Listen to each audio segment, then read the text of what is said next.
అమ్మ నిన్ను గర్భం దాల్చింది, అమ్మ నిన్ను కన్నది, తన ప్రక్కలో పండుకోబెట్టుకుని అమ్మ నీకు స్నానం చేయించింది. ఒకసారి జ్ఞాపకం తెచ్చుకో. పుట్టిన నాటి నుండి నీకు వచ్చే వరకు అమ్మ ఎంత ప్రేమ పంచిందో.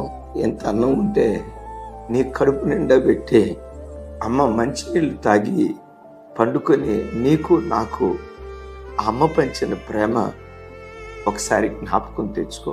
10 మంది పిల్లలను ఒక తల్లి పోషించగలుగుతుంది. ఆ 10 మంది పిల్లలు ఒక్క తల్లిని చూడలేకపోతున్నారు.